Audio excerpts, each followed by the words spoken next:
pemirsa Bincang Sehati, apa kabar hari ini? Senang sekali saya Astia Dika bisa kembali menemani Anda di sebuah program talk show yang syarat informasi inspiratif, apalagi kalau bukan Bincang Sehati.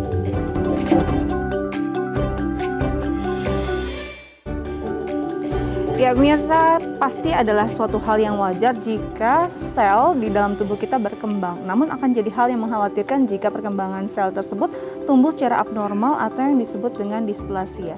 Apa sih displasia dan bagaimana pencegahannya? Ini akan kita bahas dalam topik kita hari ini, mengenal displasia dan pencegahannya. Oke, bicara tentang penyakit. Penyakit sendiri memang bisa sekali kita hindari dengan pola hidup yang sehat. Bukan cuma pola hidup sehat untuk menjaga kesehatan fisik saja loh. Kesehatan mental juga penting karena hidup dengan mental yang sehat pastinya kaya dengan manfaat.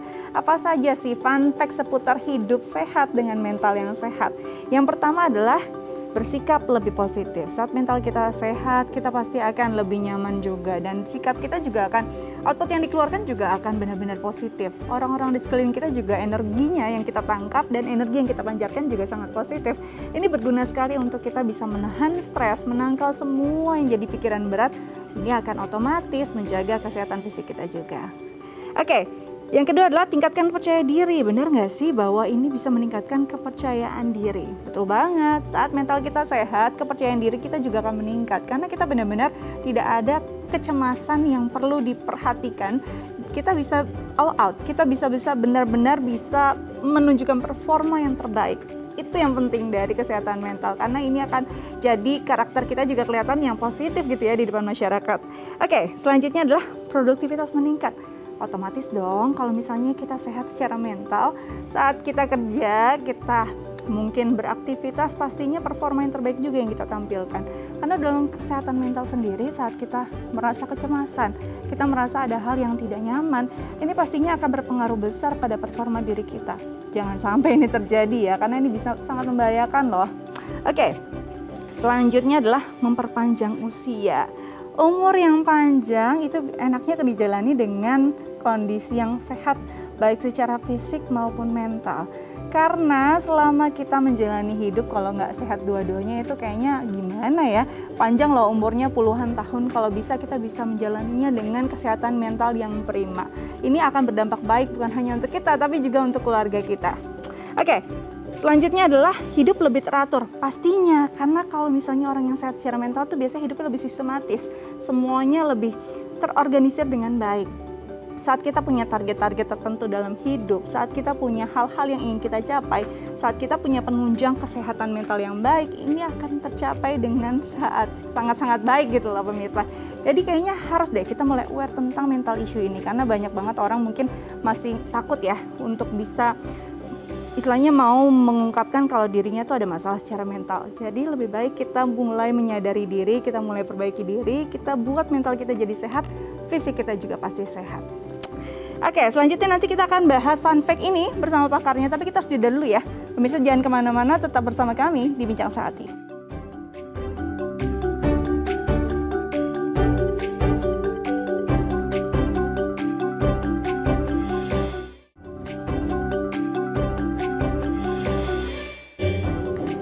Ya, Bincang Sehati kembali lagi pemirsa bersama kami, masih dengan pembahasan yang pasti menarik untuk Anda. Di segmen sebelumnya kita sudah membahas beberapa fun fact, beberapa tips sebenarnya yang bisa digunakan juga untuk Anda menjaga kesehatan mental, karena penting banget nih kesehatan mental untuk kualitas hidup. Dan kali ini kita akan bahas bersama pakarnya, ada Mbak Yvonne Hartanto, MPSI, psikolog, seorang psikolog. Kita akan bahas seputar kesehatan mental. Langsung kita sapa, kita sudah terhubung lewat sambungan Zoom. Mbak Yvonne, apa kabar? Halo, selamat pagi Mbak Astia. Ya, puji Tuhan, baik, sehat-sehat. Sehat, harus sehat. Semoga Mbak Astia dan tim Amin. semua sehat selalu juga ya. Amin, terima kasih Mbak Yvonne doanya. Oke, sebelum kita masuk ke fun fact tadi nih, kita bahas satu persatu. Sebenarnya saya mau tanya dulu, kesehatan mental tuh seberapa penting sih untuk menentukan kualitas hidup seseorang? Oke, baik. Jadi untuk kesehatan mental ini sendiri adalah salah satu aspek penting juga dalam kehidupan kita gitu ya. Bahkan sama pentingnya dengan kesehatan fisik. Kalau seperti pernyataan yang kita dengar, Tidak ada kesehatan tanpa kesehatan mental gitu ya. Jadi ini adalah satu kesatuan, satu hal yang memang perlu dijaga, kesehatannya perlu juga dikembangkan secara konsisten seperti itu. Oke, jadi sepenting apa ya, penting sekali. Ini sama dengan menjaga kesehatan fisik ya. Kalau nggak ada orang yang sehat, kalau mentalnya nggak sehat, itu kayaknya impossible gitu ya Mbak ya.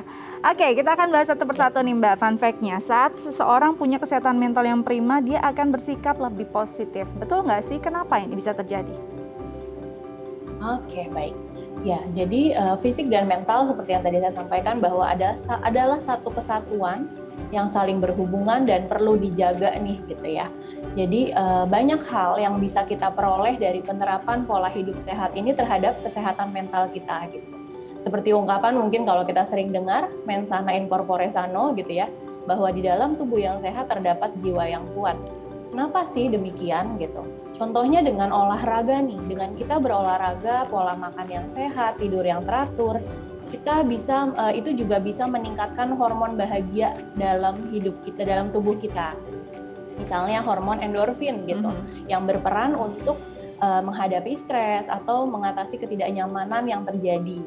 Jadi dengan kita menerapkan pola hidup yang sehat, secara konsisten, tubuh dan jiwa kita juga terasa lebih sehat dan segar, sehingga suasana hati kita juga jadi lebih positif, mental kita terasa lebih sehat, akhirnya kita lebih mampu menciptakan pandangan yang positif baik untuk diri kita sendiri maupun untuk orang lain.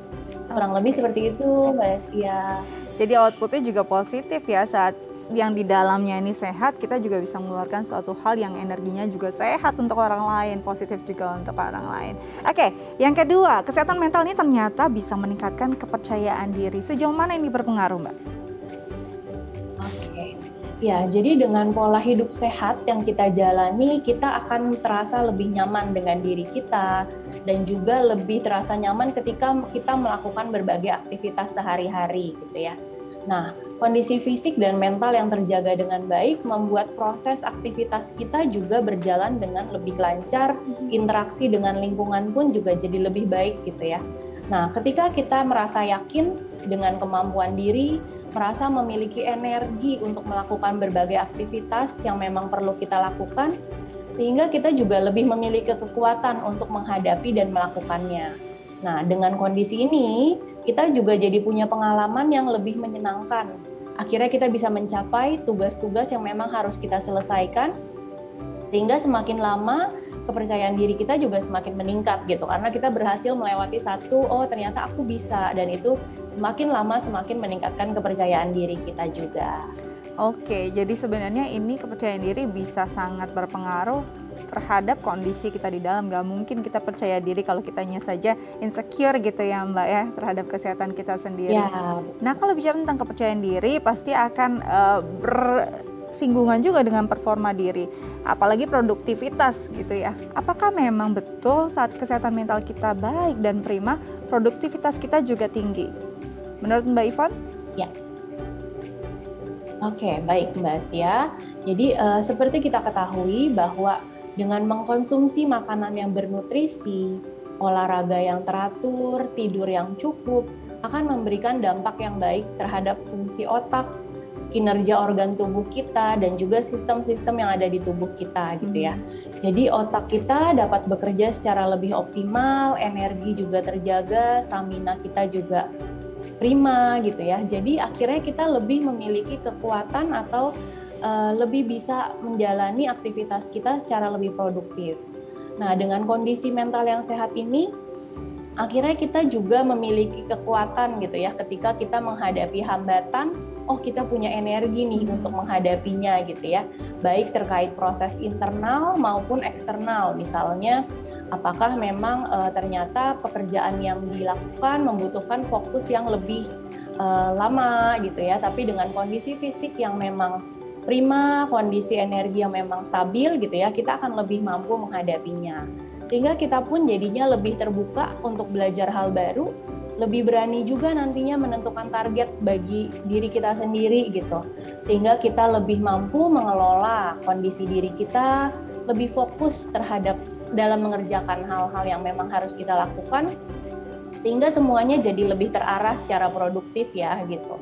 Jadi sekalipun misalnya ya namanya kita gitu ya dengan kehidupan yang dinamis, mungkin terkadang ada juga motivasinya turun, merasa lelah gitu ya. Tapi dengan kondisi kita yang sudah terbiasa dengan pola hidup sehat dan mental yang sehat, kita bisa paham nih kebutuhan diri kita tuh seperti apa, dan akhirnya kita bisa mencari cara yang efektif untuk membuat diri kita kembali produktif. Seperti itu kurang lebihnya, Mbak Astia. Oke, jadi saat kita nggak nyaman, kesehatan mental kita juga nggak prima, kadang kita juga merasa lebih cepat lelah, lebih cepat merasa moody, dan akhirnya kalau bahasa anak sekarang tuh mager ya, produktivitas jadi rendah, karena malas gerak, di tempat tidur aja, bingung mau ngapain, padahal satu harian tuh banyak yang bisa dilakukan. Oke, selanjutnya adalah ternyata nih kalau kita sehat mental bisa memperpanjang usia, betul nggak nih Mbak Ivon? Oke, ya seperti yang kita udah sebutkan tadi sebelumnya ya Mbak Astia, bahwa pola hidup sehat ini memiliki banyak manfaat ya bagi kesehatan fisik dan mental kita juga gitu.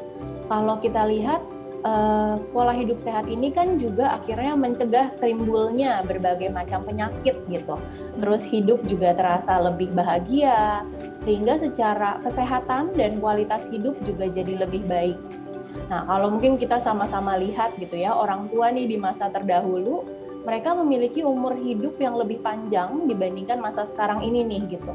Karena pada masa itu mereka lebih banyak mengkonsumsinya sayuran, terus tradisional gitu ya, obat-obatan tradisional, terus kemana-mana dengan berjalan kaki, atau mungkin alat transportasi tradisional yang memang menggunakan energi fisik gitu. Cara masaknya pun lebih alami dan juga berbagai kondisi lainnya gitu. Nah, jadi rentang usianya, harapan usia mereka juga lebih panjang nih dibandingkan kondisi kita saat ini gitu ya. Nah, ini juga bisa jadi salah satu contoh bahwa kehidupan yang sehat ini memang membuat usia seseorang menjadi lebih panjang, dan tentu menjalaninya dengan rasa yang lebih bahagia, dengan proses hidup yang lebih bertujuan juga jadinya gitu. Jadi pola hidup yang sehat, gemar berjalan kaki, menjaga kebersihan, dan memiliki tujuan hidup itu bisa mempengaruhi kondisi kesehatan kita sehingga memperpanjang usia kita juga gitu. Kurang lebih seperti itu, Mbak Astia.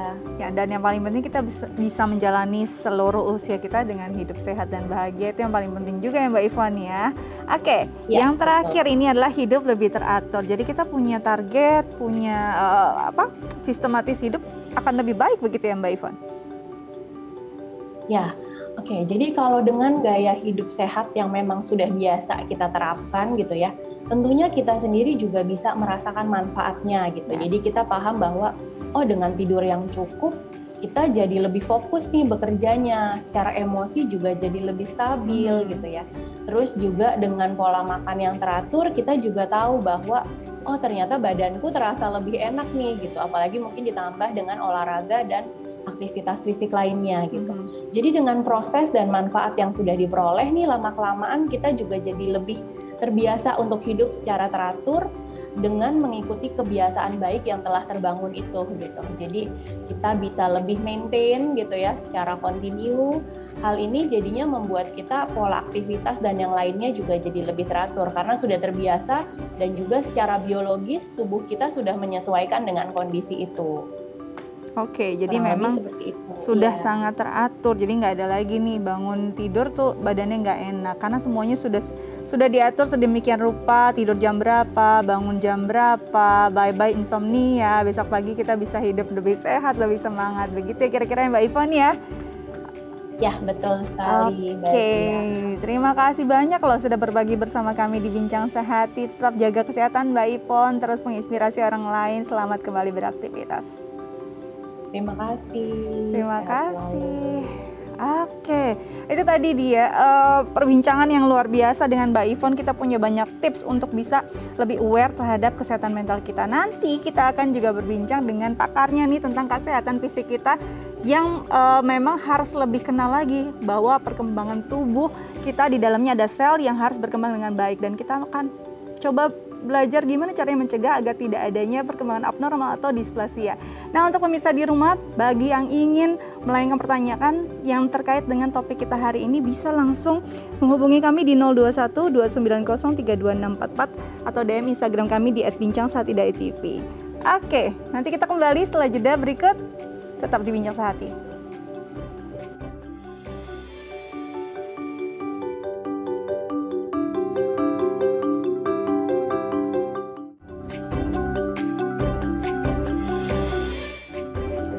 Baik, pemirsa Bincang Sehati, kembali lagi bersama kami. Tadi kita di segmen sebelumnya sudah membahas tentang bagaimana manfaat hidup dengan kesehatan mental yang baik. Kali ini kita akan berbincang bersama pakarnya tentang mengenal displasia dan pencegahannya. Dan bagi Anda yang mungkin ingin melayangkan pertanyaan terkait topik kita hari ini, bisa Anda menghubungi kami di 0212903244 atau melalui DM Instagram di @bincangsehati.itv. Oke, langsung saja kita sapa lewat sambungan Zoom. Ada Dr. Surya Wijaya, SPPD Spesialis Penyakit Dalam dari Royal Taruma. Rumah Sakit Royal Taruma. Selamat pagi, Dok. Apa kabar, Dr. Surya? Pagi, baik. Terima kasih kesempatannya semuanya. Moga-moga kita semua sehat ya. Amin. Harus sehat terus ya, Dok ya.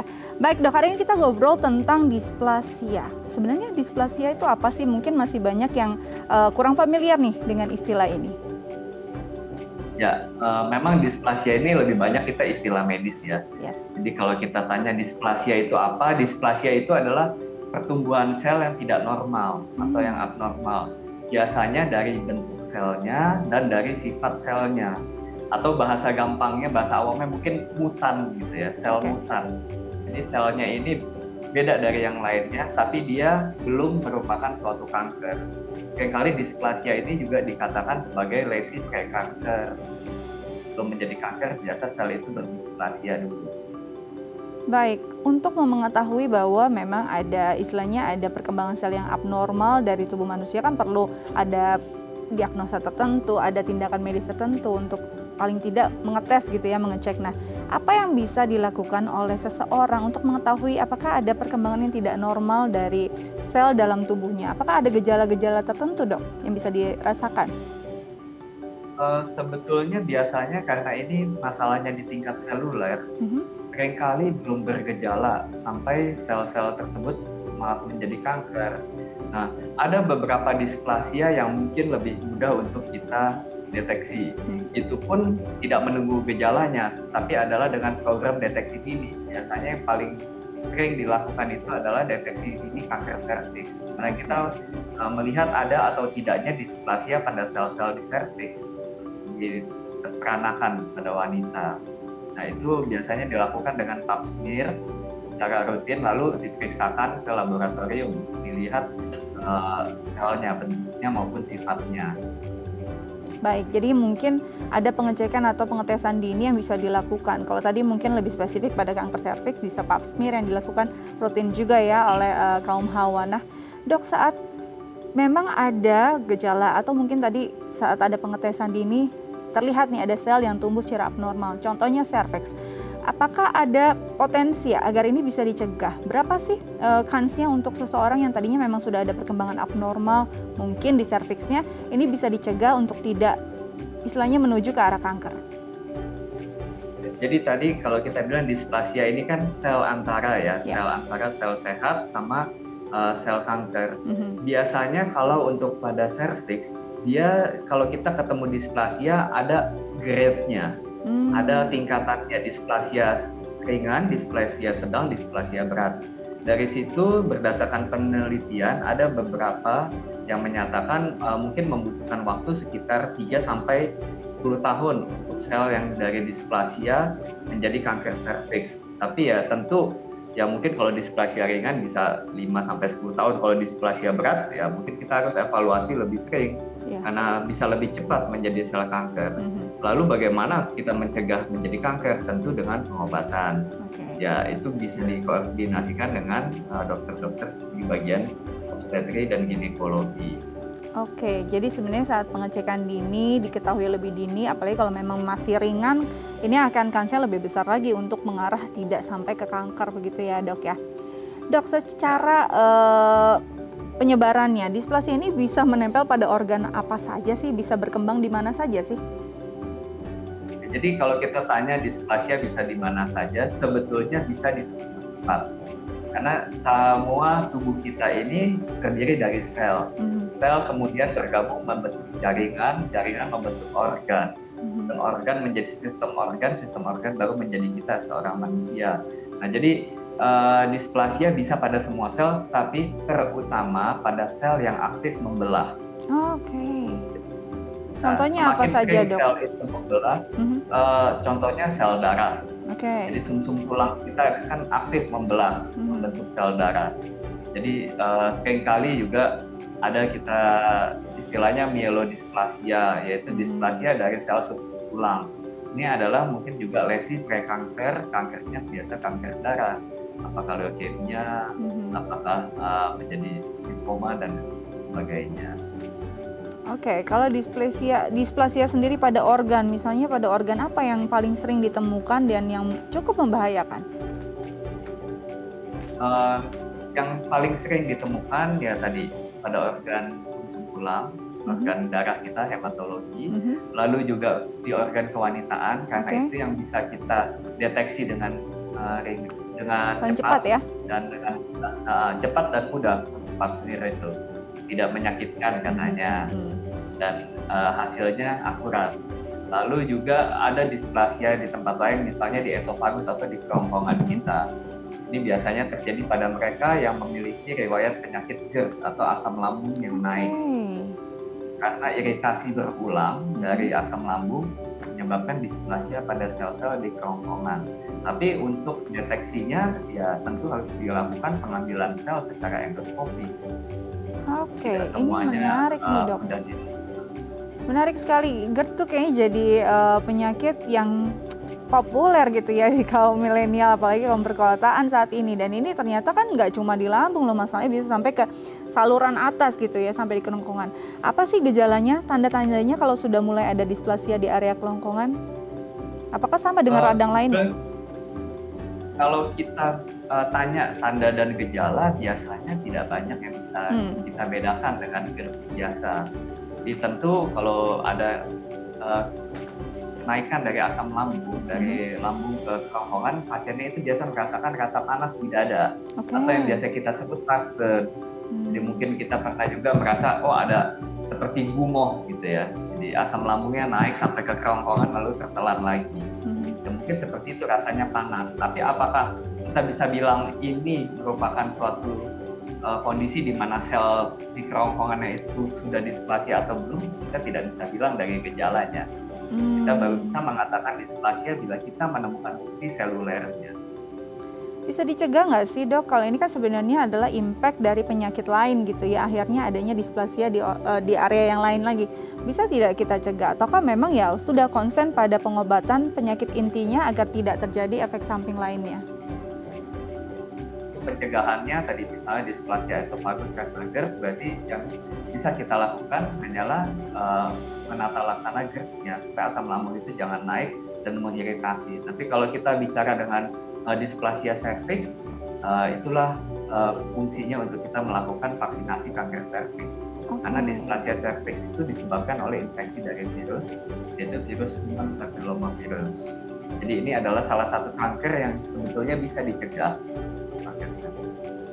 Jadi salah satu pencegahannya tadi ya mungkin bisa diobati juga, masalahnya kalau di GERD, kalau di serviks ada loh vaksinasi yang bisa istilahnya mencegah kondisi yang mungkin akhirnya jadi memburuk gitu ya, Dok.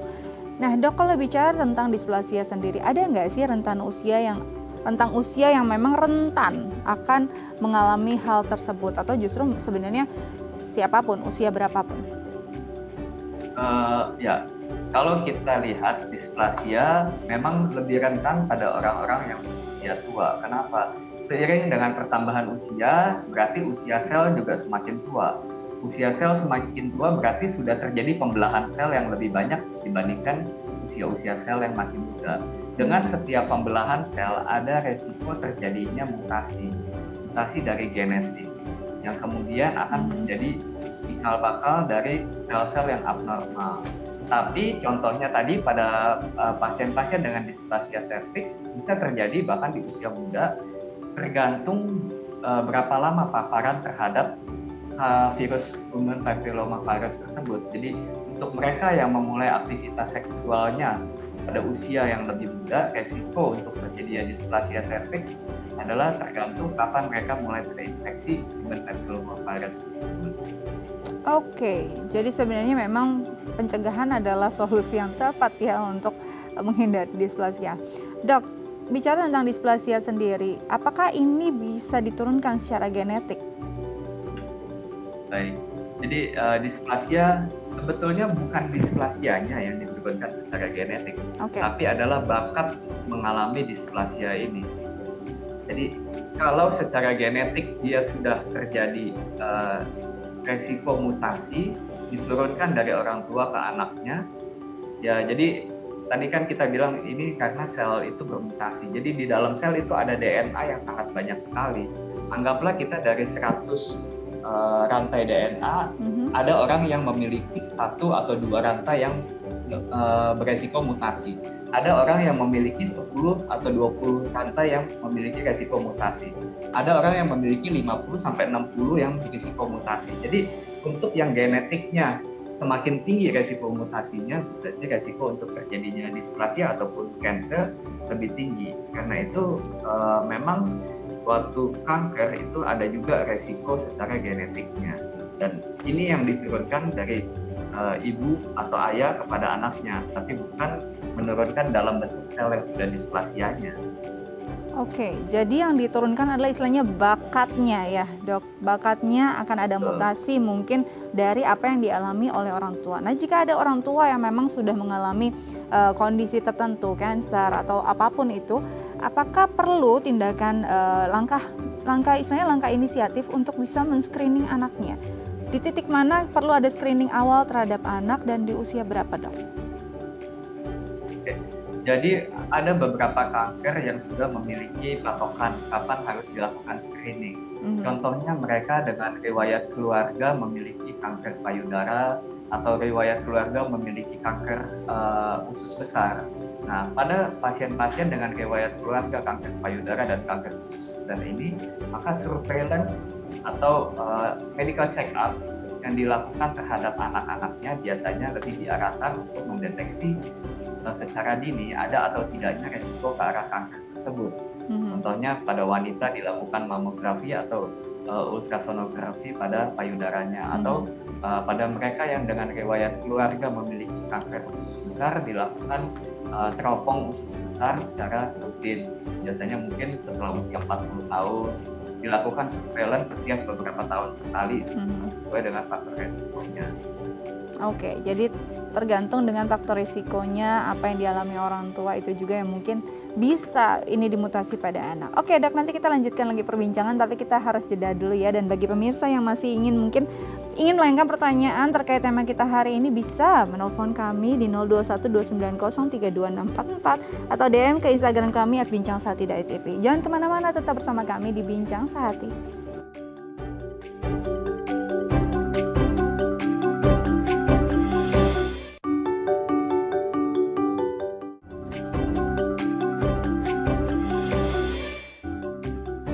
Pemirsa, kembali lagi bersama kami di Bincang Sehati, masih berbincang membahas tentang bagaimana mengenal displasia dan pencegahannya.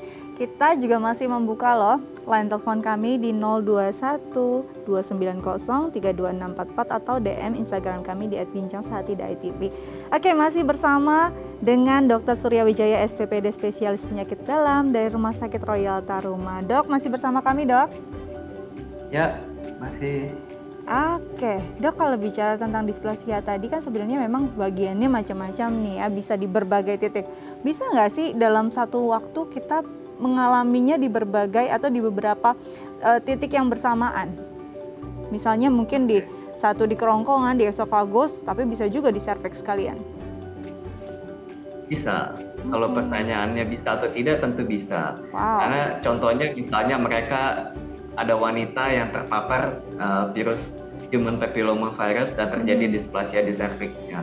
Lalu dia juga memiliki riwayat GERD misalnya, atau riwayat asam lambung yang kemudian membuat kerongkongannya juga terjadi insult atau paparan terhadap asam lambung terus-menerus yang kemudian menjadi displasia, itu juga bisa. Jadi tergantung dengan bakat genetik dari orang tersebut, tergantung juga dengan lingkungannya dan paparan terhadap pencetusnya. Oke, dok, ini menarik sebenarnya. keluar sedikit dari displasia. Kalau kita lihat tadi ternyata bisa loh berbarengan. Banyak orang sekarang mungkin berpikir, aduh kalau misalkan saya menjalani pengobatan 2 penyakit sekaligus, obat yang saya terima nih banyak sekali. Sebenarnya tips dari dokter saat ada kondisi tertentu dengan penyakit berbeda, apakah diobati satu persatu atau sebenarnya bisa secara bersamaan?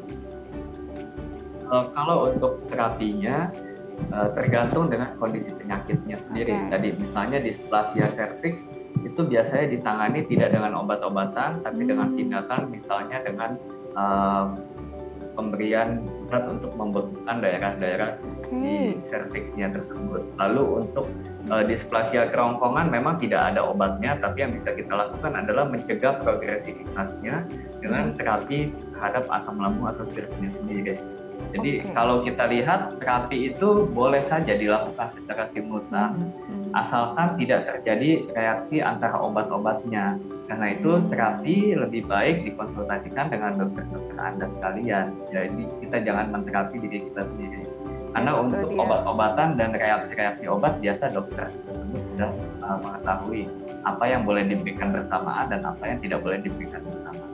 Oke, jadi jangan self-diagnose, lalu juga bikin resep-resep sendiri gitu ya dok. Ini berbahaya karena kalau kita berikan pada tenaga medis sebenarnya sudah ahlinya, tahu dosisnya, juga jangan sampai ada bertabrakan juga efek samping dari obat yang sedang dikonsumsi. Oke dok, sekarang ada pertanyaan dari pemirsa lewat DM Instagram kami di @neti dari @neti. Nih dok, kemarin saya periksa dan saya mengalami displasia cervix. Saya memang belum pernah vaksin HPV. Kalau kondisinya sudah begini, apa yang harus dilakukan? Apa dengan vaksin HPV bisa membantu saya mengatasi displasia cervix saya? Terima kasih. Silakan dok. Jadi sudah vaksin ternyata masih ada nih. Oh, belum vaksin tadi. Oh ya, belum vaksin. Nah, dengan vaksin apakah bisa mencegah? Atau bisa mencegah, mengobati? Jadi kalau untuk kita bicara vaksinasi itu kan adalah pencegahan. Kita mencegah terjadinya infeksi dari human papillomavirus. Tapi kalau sudah terjadi displasia, biasanya sudah terjadi infeksi dari human papillomavirus tersebut. Yang apakah vaksinasi ini bisa mengobati atau menyembuhkan displasianya? Jawabannya adalah tidak. Tapi apakah dia tidak boleh divaksinasi? Jawabannya juga adalah tidak. Kenapa? Human papillomavirus yang menyebabkan displasia dari sel-sel cervix itu ada beberapa strain. Nah, bila dia terkena strain A misalnya atau strain misalnya HPV 16, lalu kita berikan vaksinasi cervix yang akan melindungi dia terhadap strain 8, 16, 18 dan yang lainnya, itu kan akan melindungi dia terhadap infeksi dari human papillomavirus strain-strain berikutnya. Tapi untuk displasia yang sudah ada memang tidak bisa disembuhkan dengan vaksinasi. Itu biasanya harus dikonsultasikan dengan dokter kebidanan untuk terapi kelanjutan. Baik, jadi memang tidak mungkin, tidak bisa diobati dengan vaksin. Tapi paling tidak vaksin ini mengurangi atau meringankan potensi untuk menuju kondisi yang lebih buruk lagi, begitu ya dok? Ya. Oke. Dok, kalau bicara tadi displasia sendiri, bagaimana dengan orang-orang atau mungkin ibu yang sedang mengandung? Bagaimana penanganannya saat dia mengetahui ada kondisi displasia dalam tubuhnya? Apakah ini bisa dilakukan terapi saat itu juga atau memang harus menunggu melahirkan? Oke, ini displasia, misalnya displasia di mana nih yang kita bicara di ibu mengandungnya? Yang di cervix mungkin? Di cervix, oke. Jadi tadi ya, kalau kita displasia itu kan lesi prekanker. Untuk displasia menjadi kanker tadi kan membutuhkan waktu. Yes. Bisa dan waktunya biasanya tahunan, beberapa tahun lah kita punya time frame yang cukup longgar. Kalau saya pribadi, untuk mereka yang sedang mengalami kehamilan, lebih baik kita minimalisir baik itu pemberian obat ataupun tindakan-tindakan medis yang tidak urgent sifatnya. Jadi yang masih bisa ditunda, kita tunda dulu karena kita tidak mau mengganggu kehamilannya. Nah, hamil kan hanya 9 bulan, sedangkan tadi untuk di displasia cervix kita punya time frame 3-10 tahun. Jadi saya rasa tidak ada masalah kita tunda dulu. Setelah melahirkan bisa langsung juga dikonsultasikan ke dokternya apa yang akan dilakukan ke depannya terhadap displasianya. Oke, jadi sebenarnya ada baiknya mungkin ditunggu kita lebih mementingkan dulu janin yang sedang tumbuh di dalam rahim gitu ya dok. Dok, kalau bicara tentang ini area serviks ini menarik pasti untuk perempuan. Saat ada displasia ada nggak sih gangguan saat mungkin periodnya menstruasi tiap bulan? Apakah bisa jadi orang yang sakit sekali saat period ini bisa jadi loh dia ada displasia atau sebenarnya ini nggak ada hubungannya sama sekali? Oke, jadi kalau untuk yang nyeri sekali pada periodnya, sebetulnya nyeri itu kan disebabkan oleh luruhnya atau lepasnya sel-sel dari endometrium atau sel-sel yang ada di dalam rahim, yang tadinya dipersiapkan untuk menerima bayi, tetapi karena tidak terjadi pembentukan embrio, sel tersebut kemudian mati dan luruh. Nah, biasanya ini yang menyebabkan nyeri. Kenapa ada perempuan yang lebih nyeri ataupun ada yang tidak? Ya, itu mungkin terkait dengan posisi anatomi, misalnya apakah ada miom di sana, apakah di sana ada endometriosis dan yang lainnya. Tapi biasanya sih tidak semuanya menandakan bahwa terjadi displasia di serviksnya. Oke, dok, kalau bicara tentang displasia, ada tidak saat displasia ini memang belum berkembang jadi sel yang lebih menakutkan gitu ya, belum berkembang jadi kanker, tapi sudah menyebabkan kematian? Kalau untuk sel displasia dan menyebabkan kematian sih biasanya jarang ya. Karena sel-sel ini kan sebetulnya dia baru berubah bentuknya sedikit dan juga mungkin fungsinya berkurang. Tapi seringkali juga sel-sel displasia ini belum ada gejalanya tadi. Jadi kalau kita bilang displasia menyebabkan kematian, sepertinya sih jarang ya. Belum ya, karena memang ini sel yang masih ada di tengah-tengah, sel abu-abu, dia belum tahu mau jadi apa nantinya. Tapi bisa kita cegah. Sebenarnya kalau pencegahan yang paling efektif untuk kondisi ini apa sih dok? Jadi kalau kita bicara dengan pencegahan, berarti kita harus lihat bagaimana sih displasia ini terjadi. Displasia ini bisa terjadi yang pertama dari bakatnya sendiri, bakat secara genetik. Lalu yang kedua dari agent atau mungkin infeksi seperti infeksi virus ataupun bakteri. Contohnya displasia di serviks kan tadi virus HPV, atau displasia mungkin di lambung itu karena bakteri Helicobacter. Jadi itu adalah agentnya, dan kita lihat juga dari paparan lingkungannya. Contohnya sinar ultraviolet, lalu juga misalnya ada yang terkena juga asbes misalnya membuat resiko displasia dan kanker paru-paru, lalu juga paparan terhadap zat-zat kimiawi, lalu juga paparan juga terhadap misalnya radiasi, itu juga harus dipertimbangkan. Untuk mencegahnya tentu kita tidak bisa mencegah yang genetik. Jadi secara genetik bakat itu kita tidak bisa cegah, tapi kita bisa mencegah dari infeksi ataupun dari paparan lingkungan. Contohnya kita pakai sunblock, atau kita menjauhi tempat-tempat yang memiliki radiasi tinggi, kita tidak pakai atap asbes, lalu kita juga vaksinasi vaksinasi human papillomavirus dan terapi untuk Helicobacter pada pasien-pasien dengan Helicobacter positif pada lambungnya. Oke, jadi sebenarnya kita nggak cuma harus memahami bahwa kita harus hidup sehat, kita juga harus lihat nih lingkungan kita. Bahkan tadi ternyata banyak banget stimulus-stimulus yang bisa memicu terjadinya kondisi yang abnormal dalam tubuh ya dok. Ini berpengaruh juga nggak sih sama lifestyle kita dok? Ya, tentu dengan lifestyle pengaruhnya banyak. Jadi kita gaya hidup zaman sekarang, apalagi kita yang ada di kota besar, biasanya itu kita jarang mendapatkan asupan sayur, buah yang segar. Biasanya kita lebih suka makanan-makanan instan, lalu juga segala hal yang bersinggungan dengan bahan-bahan kimia. Kalau kita lihat zaman-zaman sekarang itu sangat banyak sekali. Jadi memang itu juga memiliki resiko tersendiri. Nah, itu kita harus mulai menjaga pola hidup, pola makan kita, lalu juga terkait dengan tadi dibahas juga stres ya. Sebelum ini kesehatan mental itu juga berpengaruh terhadap kesehatan badan kita. Jadi memang kesehatan mental ini psikis kita sangat-sangat berpengaruh ya dok. Apa istilahnya psikomatik ini bisa jadi kesehatan fisiknya yang terganggu, soal psikis kita nggak benar gitu ya? Betul. Wow, luar biasa, dan ini ternyata bisa jadi loh, stres juga bisa jadi penyebab displasia, bisa jadi gitu ya dok, ada kelainan atau sel abnormal yang tumbuh dalam tubuh hanya karena gara-gara kita nggak bisa mengelola pikiran kita.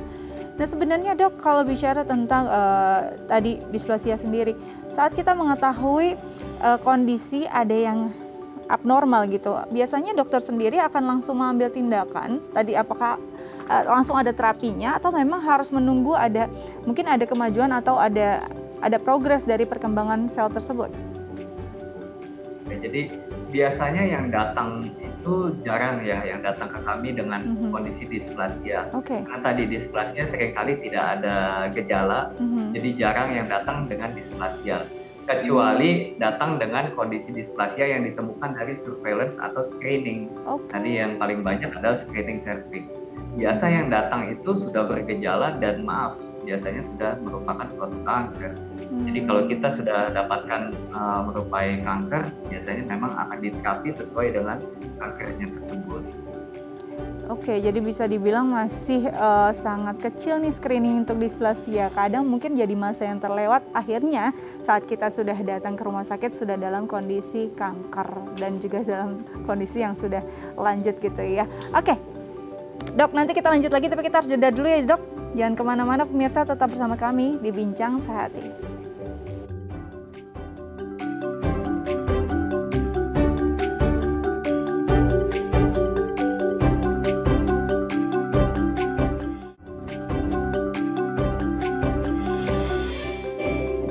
Ya, pemirsa, kembali lagi bersama kami di Bincang Sehati, masih membahas tentang displasia dan pencegahannya, masih bersama Dr. Surya juga. Oke, dokter masih bersama kami dok? Ya, masih. Oke, nah dok, kali ini ada penelpon yang ingin menanyakan seputar topik kita hari ini. Langsung kita sapa dulu ya dok ya. Halo? Iya. Halo, dengan siapa ibu? Di mana? Dengan Aceh. Dari Aceh? Iya. Oke, salam untuk warga Aceh. Oke, Ibu, apa yang ingin ditanyakan terkait tema kita hari ini? Silahkan. Ini Bu, pasien saya ada riwayat penyakit pembengkakan hati. Riwayat pembengkakan hati, oke. Terus ada juga penyakit lambung, udah parah. Ada apa Ibu, bisa diulang? Penyakit lambung? Ada riwayat penyakit pembengkakan hati. Oke. Dan riwayat penyakit lambung. Oke, baik. Ya, penyakitnya udah parah Bu. Iya. Bisa diulang Ibu? Ini untuk mendapatkan solusi dari dokter. Oke, solusinya. Cara pengobatannya gimana? Oke. Oke, baik. Jadi ini ada pembengkakan hati dan juga masalah di lambung. Apakah ini termasuk displasia dan bagaimana solusinya dari dokter? Silakan dok dijawab. Oke, baik. Untuk Ibu Saski dari Aceh ya. Kalau untuk pembengkakan hati dan penyakit lambung, nah pertama kita harus lihat dulu, pembengkakan hatinya itu seperti apa.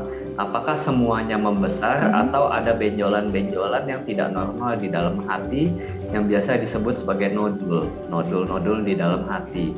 Kalau hatinya itu membesar semuanya tapi tidak ada nodul, biasanya kita harus evaluasi apakah ada ke arah misalnya hepatitis atau perlemakan hati. Tapi kalau ada nodul, kita harus curiga ke arah kanker hati. Jadi harus dievaluasi ke arah sana. Lalu terkait juga penyakit lambung. Bila kita bicara penyakit lambung, apakah ada displasia atau tidak? Mohon maaf, tidak bisa dijawab tanpa pemeriksaan yang lebih lanjut, yaitu pemeriksaan patologi anatomi atau pengambilan sel dan diperiksa di bawah mikroskop. Karena kita bicara displasia ini tingkatannya memang tingkatan seluler. Namun bila ada riwayat penyakit lambung yang mungkin bisa dijaga pola makannya, dijaga juga jenis-jenis makanannya, hindari makanan-makanan yang pedas, yang asam, yang banyak minyak, lalu juga mungkin golongan-golongan kopi dan yang bisa mencetuskan asam lambungnya. Tapi sekali lagi kalau terkait apakah ini disebabkan displasia atau tidak, kita tidak bisa tahu tanpa ngecekkan di tingkat seluler. Baik, jadi tidak bisa dipastikan apakah ini terkait dengan displasia karena perlu adanya penelitian atau juga memang pemeriksaan lebih lanjut, mungkin ke patologi tadi ya. Yang mungkin bisa dilakukan adalah menjaga pola makan agar lebih sehat lagi kualitas hidupnya. Terima kasih Ibu, semoga ini bisa berguna untuk keluarga di rumah. Oke Dok, kita lanjut lagi nih Dok ya. Nah, terkait dengan displasia tadi kita sudah bahas di mana organnya, apa yang dilakukan, mungkin penanganannya seperti apa gitu ya. Nah, kalau bicara tentang pencegahan, ada beberapa hal yang mungkin bisa jadi tips untuk keluarga di rumah nih. Salah satunya adalah jaga berat badan ideal. Sejauh mana ini bisa jadi satu pencegahan yang efektif? Silakan Dok. Baik, jadi untuk berat badan sendiri itu memang tadi ya, displasia ini kita disebabkan juga oleh pola hidup, pola makan, dan lifestyle kita. Jadi kelebihan berat badan adalah salah satu resiko juga, terutama biasanya mereka dengan obesitas memiliki resiko displasia di kolon atau di usus besar yang lebih tinggi. Karena terkait dengan pola makan yang tinggi dengan lemak, terutama lemak hewan dan rendah serat. Jadi mungkin kita tidak langsung secara berat badannya, tapi terkait dengan gaya hidup yang menyebabkan baik peningkatan berat badan maupun resiko terjadi displasia. Oke, jadi berat badan ideal, pola makan yang sehat ini penting sekali gitu ya. Oke, yang selanjutnya adalah olahraga rutin. Nah, olahraga rutin apakah juga akan membantu kondisinya agar tidak lagi, mungkin singkat aja, apakah ini penting untuk mencegah displasia? Baik, olahraga dengan displasia mungkin kita belum banyak penelitian yang melihat hubungannya, tapi olahraga ini penting untuk mencegah semua jenis penyakit yang bisa terjadi di dalam tubuh kita, terutama penyakit kardiovaskular. Dan, jadi bisa jadi satu yang juga. Cukup efektif ya Dok ya. Oke, jadi bisa jadi cukup efektif. Dok, terima kasih banyak sudah berbagi bersama kami Dok di Bincang Sehati. Tetap jaga kesehatan, selamat kembali bertugas. Baik pemirsa, terima kasih banyak sudah menyaksikan Bincang Sehati. Jangan lupa untuk saksikan terus kami live dari Senin sampai Jumat jam 10 pagi hanya di TV. Dan jangan lupa untuk selalu menjaga protokol kesehatan. Saya Setia Dika pamit undur diri, sampai jumpa.